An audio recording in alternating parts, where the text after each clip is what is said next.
Assalamualaikum warahmatullahi wabarakatuh. Salam sejahtera untuk kita semua.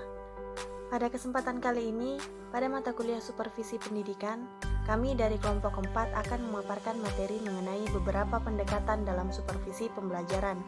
Adapun anggota dari kelompok 4 kelas 02 sendiri, yang pertama saya sendiri Talia Anastasia, yang kedua Dira, yang ketiga Nurul Anissa, dan yang keempat Muhammad Irwan Ramli.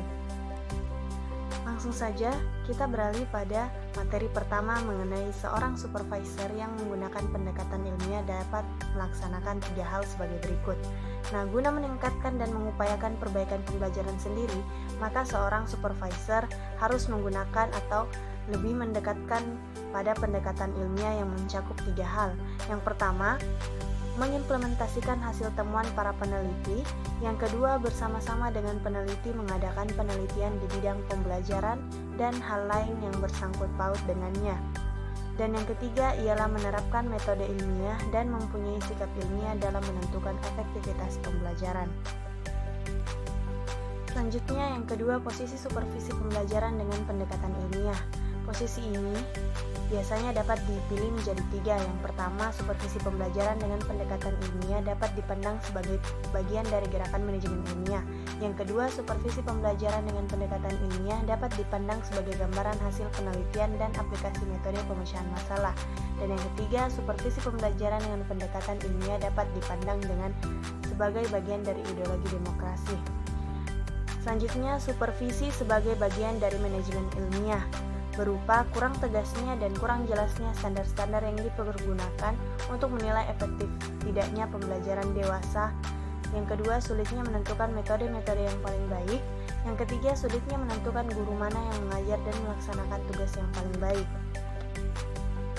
Selanjutnya, supervisi sebagai gambaran hasil penelitian dan aplikasi metode pemecahan masalah.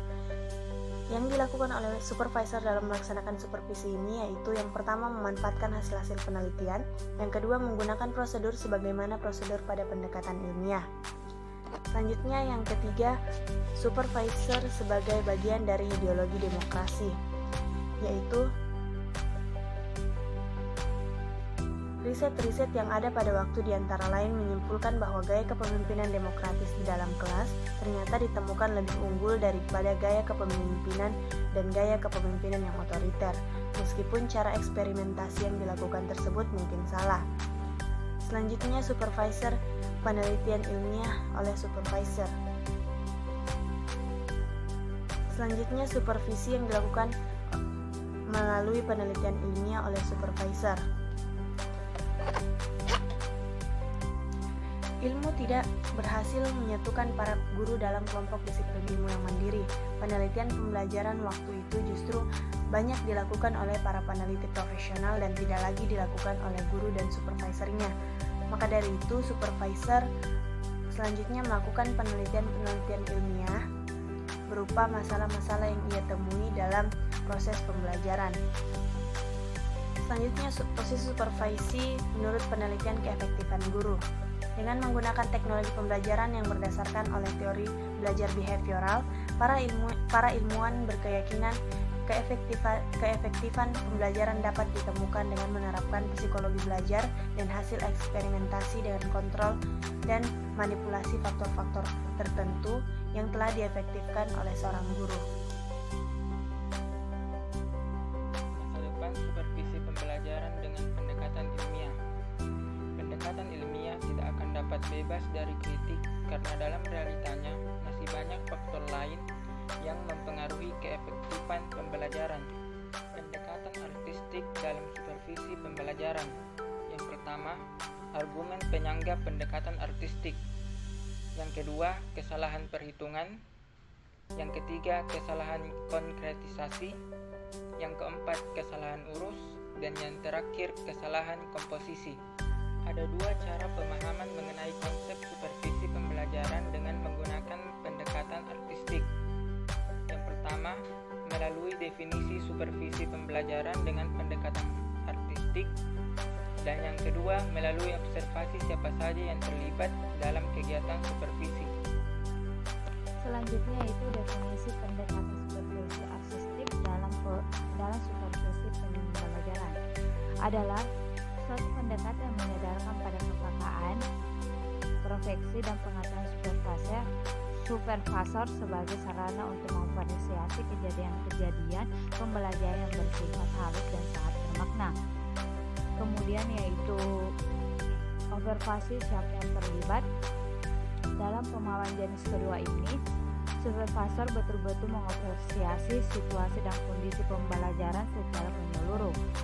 Supervisor yang dilakukan tidak dengan menggunakan jaringan-jaringan instrumen baku yang dipersiapkan sebelumnya, sebagaimana pendekatan ilmiah supervisi yang dilakukan berangkat dari keingintahuan supervisor terhadap pembelajaran yang sedang berlangsung, sebagaimana adanya tanpa ada pretensi apapun.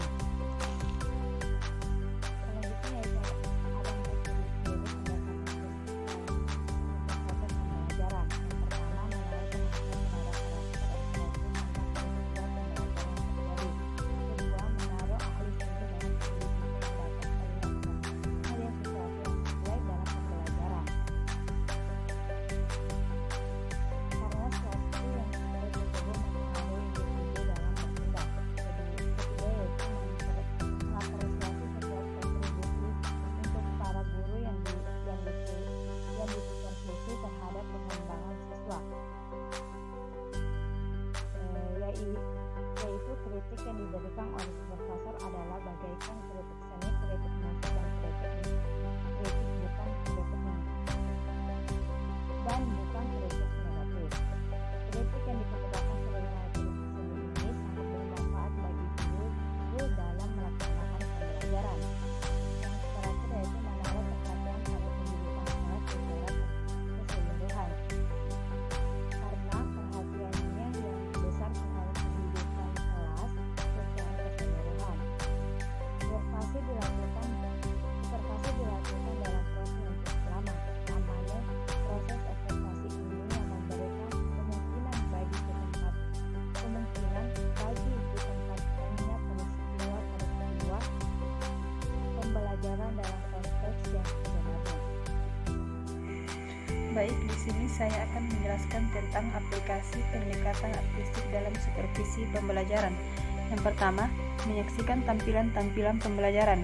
Contohnya, jika siswa belum dan tidak punya tampilan apapun tentang pembelajaran dalam keadaan yang tidak berprestasi sama sekali, maka ia harus terjun ke lapangan dan menghimpun informasi selengkap mungkin agar bisa mendapatkan nilai-nilai saat menyaksikan pembelajaran secara langsung.